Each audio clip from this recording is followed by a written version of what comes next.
जितना गरियाना है गरिया लो, चल जाएगा।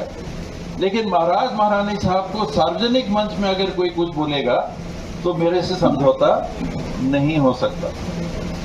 मैं समझौता नहीं, घर में आपको कुछ भी उनके लिए भला बुरा बोलना है, आप स्वतंत्र हैं, लेकिन मंच में बैठ के अगर ये दो लोगों के लिए आप कुछ बोलोगे तो मेरी तरफ से समझौता नहीं हो सकता। आज तक व्यक्तिगत मेरे खिलाफ कई लोगों ने बहुत कुछ किया, मैंने कभी उसको राजनीति के क्षेत्र में बीच में आने नहीं दिया।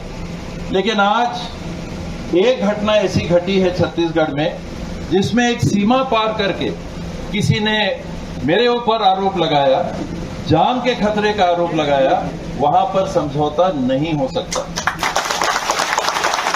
आगे क्या होगा ये पब्लिक जाने, आगे क्या होगा ये पार्टी जाने, लेकिन मेरे तरफ से वहां समझौता नहीं हो सकता।